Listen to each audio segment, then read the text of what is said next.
അത്യുന്നതങ്ങളിൽ ദൈവത്തിന് മഹത്വം, ഭൂമിയിൽ ദയപ്രസാദമുള്ള മനുഷ്യർക്ക് സമാധാനം.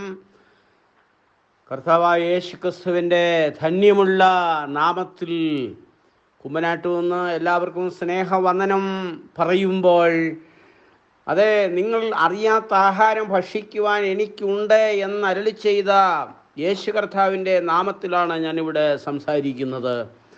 ദൈവത്തിൻ്റെ ആലോചനകൾ കേൾക്കുവാൻ, ആലോചനയ്ക്ക് കാതോർക്കുവാൻ, ദൈവത്തിൻ്റെ ആലോചന അനുസരിച്ച് മുന്നേറുവാൻ താല്പര്യപ്പെടുന്ന എല്ലാ വിശുദ്ധന്മാർക്കായിട്ടും ഞാൻ കർത്താവിന് മഹത്വം അർപ്പിക്കുന്നു. അതെ, പുതിയ നിയമ വിശ്വാസികളെ വിശുദ്ധന്മാരെന്നാണ് പൗലോസ് പറയുന്നത്. അത് ശരിയാണ്, 100% ശരിയായിട്ടുള്ള കാര്യമാണ്. വിശുദ്ധന്മാരാണ് നാം. ദൈവത്തിൻ്റെ സന്നിധിയിൽ വിശുദ്ധരാണ്, നിഷ്കളങ്ക മക്കളാണ്, കർത്താവിൻ്റെ സന്നിധിയിൽ ജീവിക്കുന്ന പ്രിയപ്പെട്ടവരാണ്. അതേ, കർത്താവിൻ്റെയുമായിട്ട് ബന്ധപ്പെട്ട് ജീവിക്കുന്ന വിശ്വാസി സമൂഹങ്ങൾ, പ്രിയപ്പെട്ടവർ, ഇങ്ങനെയുള്ള ശുശ്രൂഷകൾക്ക് വേണ്ടി അവർ പ്രാർത്ഥിച്ചുകൊണ്ടിരിക്കുകയാണ്. ദൈവമക്കളുടെ ഒരു പ്രത്യേകമായിട്ടുള്ള രീതിയാണ് ദൈവ ശുശ്രൂഷകൾക്ക് വേണ്ടി പ്രാർത്ഥിക്കുക എന്ന് പറയുന്നത്. ദൈവ ശുശ്രൂഷയ്ക്ക് വേണ്ടി, ഇങ്ങനെയുള്ള ദൈവ ശുശ്രൂഷകൾക്ക് വേണ്ടി പ്രാർത്ഥിക്കുന്ന അതേ ഒട്ടനവധി ദൈവമക്കൾ ഉള്ളത് അതേ ധൈര്യം പകരുന്നതാണ്, ഉത്തേജനം പകരുന്നതാണ്, കൃപ പകരുന്നതാണ്. ആ ദൈവത്തിൻ്റെ കൃപയിൽ നിന്നുകൊണ്ട് ചില കാര്യങ്ങൾ ഇവിടെ രാവിലെ സമയം സംസാരിക്കുകയാണ്. നമ്മുടെ വാഴ്ത്തപ്പെട്ട കർത്താവ് ശിഷ്യന്മാരോട് പറയുന്നൊരു ഭാഗമാണ്. എവിടെ വെച്ചാണ്? ശമരിയ പട്ടണത്തിൽ വെച്ച് സംസാരിക്കുകയാണ്. ശമരിയ പട്ടണത്തിൽ ചെന്നപ്പോൾ, ദൈവനിയോഗത്തിൽ ചെന്നപ്പോൾ, കർത്താവ് ശമരിയ സ്ത്രീയോട് സംസാരിക്കുന്നതിൻ്റെ ഇടയ്ക്ക്, അങ്ങനെ വേണം ചിന്തിക്കാൻ, ഇടയ്ക്കുള്ളൊരു സമയം ആഹാരം കൊള്ളുവാൻ വേണ്ടി അവരെ പട്ടണത്തിലേക്ക് പോകുന്നു. ശിഷ്യന്മാർ പട്ടണത്തിലേക്ക് പോകുന്നു. അവർ പട്ടണത്തിൽ ചെന്നിട്ട് ആഹാരം അവരെ കൊണ്ടുവരികയാണ്, യേശുവിൻ്റെ അടുക്കലേക്ക് കൊണ്ടുവരികയാണ്. അത് മിക്കവാറും അവിടെ പട്ടണത്തിൽ അങ്ങനെ ആഹാരം കൊടുക്കുന്ന പ്രിയപ്പെട്ടവരുടെ അടുത്ത് ചെന്നിട്ട് പണം കൊടുത്ത് വാങ്ങിച്ചതായിരിക്കാം. വേറെ ചില സ്ഥലങ്ങളിലൊക്കെ ആണെങ്കിലും കർത്താവിനെ അനുഗമിക്കുന്ന, വസ്തുവകൾ കൊണ്ട് അനുഗമിക്കുന്ന ഒത്തിരി ആളുകൾ ഉണ്ടായിരുന്നത് കൊണ്ട് കർത്താവിനെ ആഹാരം, വെള്ളം ഒക്കെയും കുടിക്കുവാൻ കൊടുക്കുന്ന ഒരു പതിവ് തന്നെ ഉണ്ടായിരുന്നു. ഇവിടെ ശമരിയയിൽ പട്ടണത്തിൽ അങ്ങനെ ആരുമില്ല. കർത്താവിന് വിശക്കുന്നുണ്ട്, ദാഹിക്കുന്നുണ്ട്. മാനുഷികമായിട്ടുള്ള നിലയിൽ വിശപ്പ്, ദാഹം കർത്താവിനുണ്ട്, കർത്താവിൻ്റെ ശിഷ്യന്മാർക്കുമുണ്ട്. അതിൻ്റെ ഒരു പരിഹാരത്തിനായിട്ട് അവരിങ്ങനെ പോവുകയാണ്, ആഹാരം കൊള്ളുവാൻ വേണ്ടി പോവുകയാണ്. ആഹാരം, വസ്ത്രം, പാർപ്പിടം മനുഷ്യൻ്റെ 3 അടിസ്ഥാന ആവശ്യങ്ങളാണ്, അത്യാവശ്യങ്ങളാണ്. യാക്കോബ് പറയുമ്പോൾ, എനിക്ക് ഭക്ഷിപ്പാൻ ആഹാരവും ധരിപ്പാൻ വസ്ത്രവും എൻ്റെ അപ്പൻ്റെ ഭവനത്തിലേക്ക് എന്നെ മടക്കി വരുത്തുകയും ചെയ്യുന്നുവെങ്കിൽ എന്ന് പുരാതന ഭക്തനായിട്ടുള്ള യാക്കോബ് പ്രാർത്ഥിച്ചുവെന്ന് എല്ലാവർക്കും അറിവുള്ളൊരു കാര്യമാണ്. അവിടെ 3 കാര്യങ്ങളുണ്ട്: ആഹാരം, വസ്ത്രം, പാർപ്പിടം. ആഹാരം ആവശ്യമാണ്. ശിഷ്യന്മാർ പട്ടണത്തിൽ പോയി ആഹാരമായിട്ട് വന്ന് കർത്താവിനോട് പറഞ്ഞു, ഗുരു ഭക്ഷിച്ചാലുമെന്ന് പറഞ്ഞാൽ ഭക്ഷണം ഇതാ, ഗുരു ഭക്ഷിച്ചാലെന്ന് പറഞ്ഞു. ഉടനെ കർത്താവ് പറയുന്നൊരു മറുപടിയാണ്, നിങ്ങളറിയാത്ത ആഹാരം ഭക്ഷിക്കുവാൻ എനിക്കുണ്ട് എന്ന് അരുളി ചെയ്തു. അതിനുശേഷമായിട്ട് കർത്താവ് പറയുകയാണ്, എന്നെ അയച്ചവൻ്റെ ഇഷ്ടം ചെയ്ത് അവൻ്റെ പ്രവൃത്തി തികയ്ക്കുന്നത് തന്നെ എൻ്റെ ആഹാരം എന്ന് കർത്താവ് പറയുകയാണ്. യേശു പറയുന്നത്, ദൈവത്തിൻ്റെ ഇഷ്ടം ചെയ്യുന്നതാണ് എൻ്റെ ആഹാരം, ഞാൻ ഭക്ഷിക്കുന്ന ആഹാരം അതാണ്. പിതാവിൻ്റെ ഇഷ്ടം ചെയ്യുന്നത്, ദൈവത്തിൻ്റെ ഇഷ്ടം ചെയ്യുന്നത്. ആരും അറിയാത്ത ശ്രേഷ്ഠ ഭോജനം ഞാൻ ഭുജിച്ചു നിത്യം ജീവിച്ചിടുന്നു. എൻ്റെ രക്ഷകൻ്റെ ഇഷ്ടമെല്ലാം ചെയ്തു വിലതികയ്ക്കുന്നതെൻ്റെ ആഹാരം, വിലതികയ്ക്കുന്നതെൻ്റെ ആഹാരം. എൻ ദൈവമേ, നിന്നിഷ്ടം ചെയ്യുവാൻ വന്നിടുന്നേ ഞാൻ ഇന്നു മോദമായി, എൻ്റെ ഇഷ്ടമൊന്നും വേണ്ട പ്രിയനേ, അങ്ങേ ഇഷ്ടം എന്നിൽ പൂർണ്ണമാക്കണേ. നിങ്ങൾ അറിയാത്ത ഒരു ആഹാരം, ആരും അറിയാത്ത ഒരു ഭക്ഷണം, നിങ്ങൾ അറിയാത്ത ആഹാരം ഭക്ഷിക്കുവാൻ എനിക്കുണ്ടെന്ന് കർത്താവ് പറഞ്ഞു. മനോഹരമായിട്ടുള്ള ആ ഗാനം അങ്ങനെ കർത്താവ് പറഞ്ഞ അതെ ആ നിത്യ സത്യ വചന പ്രഖ്യാപനത്തിൽ നിന്ന് അത് എടുത്തെഴുതിയിട്ടുള്ള ഒരു ഗാനത്തിൻ്റെ ഭാഗങ്ങളാണ് നമ്മൾ ഇപ്പോൾ പാടിയത്. ആരും അറിയാത്ത, നിങ്ങളറിയാത്ത ഒരു ഭക്ഷണം എനിക്കുണ്ടെന്ന് കർത്താവ് പറഞ്ഞു. അതെന്താണെന്ന് കർത്താവ് വ്യാഖ്യാനിച്ചു. എൻ്റെ അയച്ചവൻ്റെ ഇഷ്ടം ചെയ്യുന്നതാണ് അവൻ്റെ പ്രവൃത്തി തികയ്ക്കുന്നതാണ് ആ ആഹാരമെന്ന് കർത്താവ് പറയുകയാണ്. കർത്താവിൻ്റെ പരസ്യ ശുശ്രൂഷയുടെ അവസരത്തിൽ നമുക്ക് ഏവർക്കും അറിയാം, അഞ്ചപ്പം കൊണ്ട് 5000 പേരെ പോഷിപ്പിച്ചിട്ടുണ്ട്. അത് ഒരു സമയത്ത് 4000 ആളുകളെ പോഷിപ്പിച്ചിട്ടുണ്ട്. വാസ്തവത്തിൽ ഈ 12 ശിഷ്യന്മാരുടെ എല്ലാവിധമായിട്ടുള്ള കാര്യങ്ങളും, അവരുടെ ആഹാരവും വസ്ത്രവും അവർ പാർക്കുന്ന സ്ഥലവും എല്ലാം നമ്മുടെ കർത്താവ് തന്നെ ക്രമീകരിച്ചു കൊടുക്കുകയായിരുന്നു. അത് മറ്റുള്ളവരൊക്കെയും സംഭാവനകളൊക്കെ ചെയ്തതായിരിക്കാമെങ്കിലും അതിന് നേതൃത്വമെന്ന് പറയുന്നത് കർത്താവ് തന്നെയാണ്. എല്ലാ കാര്യത്തിനും കർത്താവിലാണ് അവർ ആശ്രയിക്കേണ്ടത്. ആശ്രയിക്കേണ്ടത് അങ്ങനെ തന്നെയാണ്. അത് കർത്താവിൽ ആശ്രയിക്കുന്ന ജീവിതങ്ങൾ. നമ്മുടെ വാഴ്ത്തപ്പെട്ട കർത്താവ് ആഹാരത്തെക്കുറിച്ച് ഒത്തിരി സംസാരിച്ച ഒരു വേദഭാഗം യോഹന്നാന്റെ സുവിശേഷം 6-ാം അധ്യായത്തിൽ നമ്മൾ വായിക്കുന്നുണ്ട്. 6-ാം അധ്യായത്തിൽ കർത്താവ് സംസാരിക്കുമ്പോൾ ഭൂമിയിൽ നമുക്ക് ആവശ്യമായിരിക്കുന്ന ആഹാരത്തെക്കുറിച്ച് പറഞ്ഞു. അതിന് ശേഷമായിട്ട് ആത്മീകമായ ആഹാരത്തെക്കുറിച്ച് കർത്താവ് പറഞ്ഞു. അവർക്ക് 40 വർഷം ഭക്ഷിപ്പിച്ചു കൊടുത്ത ആഹാരത്തെക്കുറിച്ച് അത് പറയുമ്പോൾ സ്വർഗത്തിൽ നിന്ന് മന്ന സ്വർഗത്തിൽ നിന്ന് കൊടുത്തു എന്നാണ് കർത്താവ് പറയുന്നത്. മന്ന സ്വർഗത്തിൽ നിന്ന് കൊടുത്തു. ശരിയാണ്.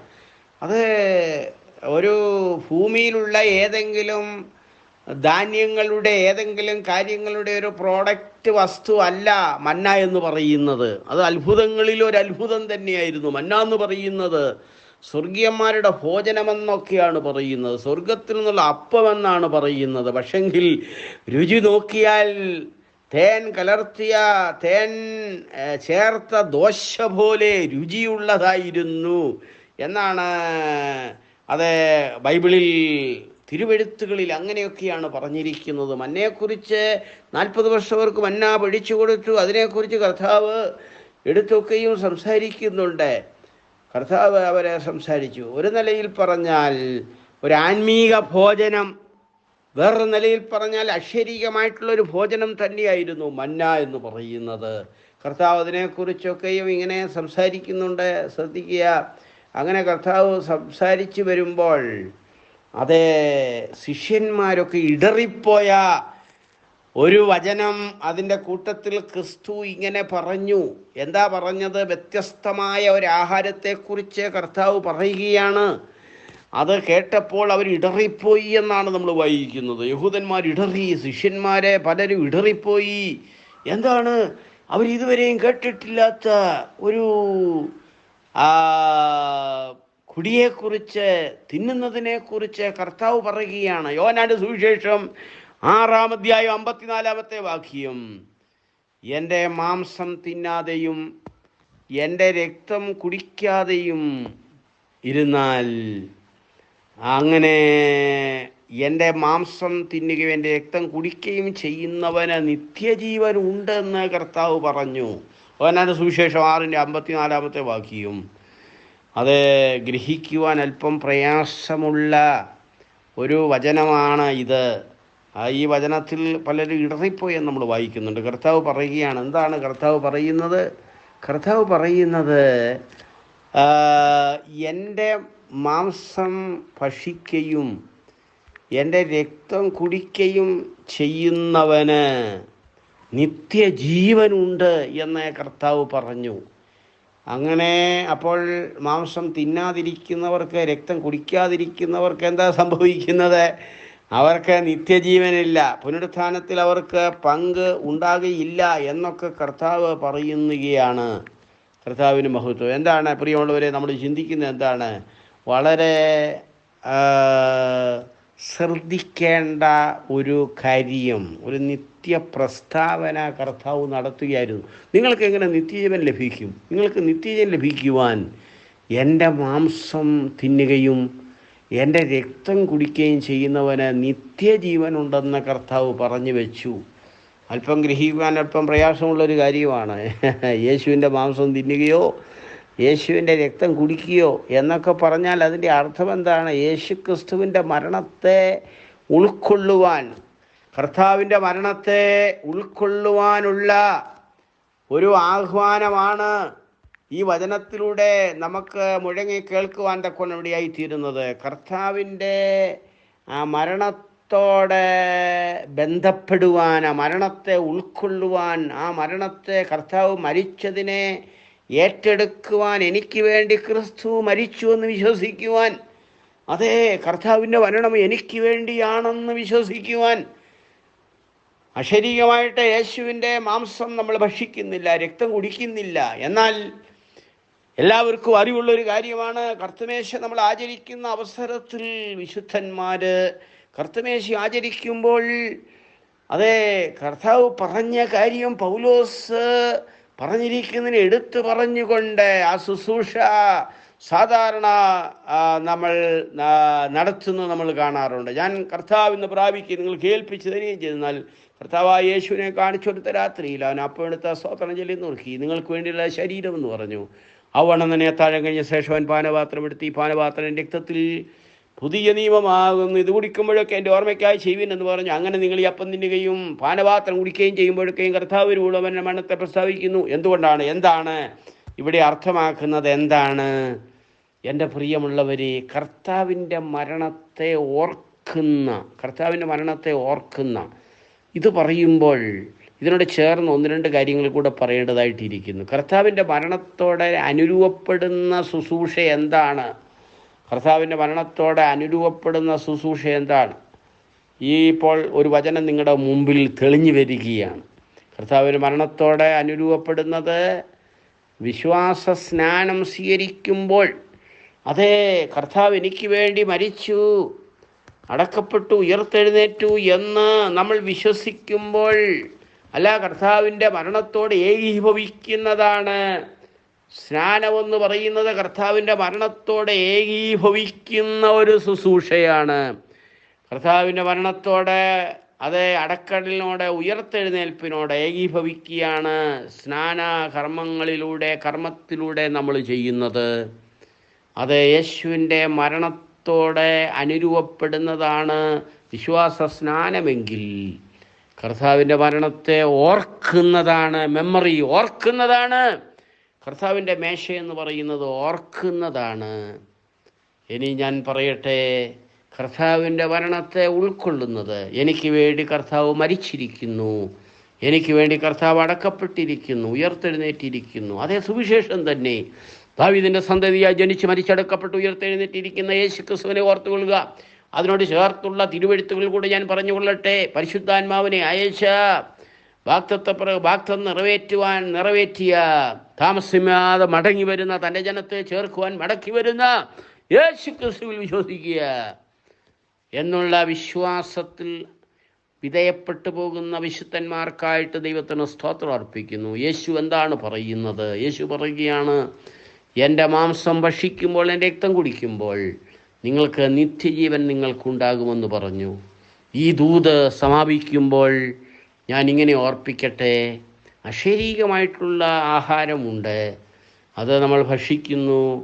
അത് ഭക്ഷിച്ചില്ലെങ്കിൽ, വെള്ളം കുടിച്ചില്ലെങ്കിൽ, ആഹാരം കഴിച്ചില്ലെങ്കിൽ, അത് നമുക്ക് പല ദിവസങ്ങൾ, പല മാസങ്ങളൊന്നും ജീവിച്ചിരിക്കാൻ സാധിക്കുകയില്ല. ആഹാരം കഴിക്കാതെ 40 ദിവസം വരെ ജീവിക്കാമെന്നാണ് പറയുന്നത്. വെള്ളം കുടിക്കാതെ 10 ദിവസം വരെ മുൻപോട്ട് പോകാമെന്നാണ് പറയുന്നത്. അതിനുശേഷം സാധിക്കുകയില്ല, മരണം സംഭവിക്കും.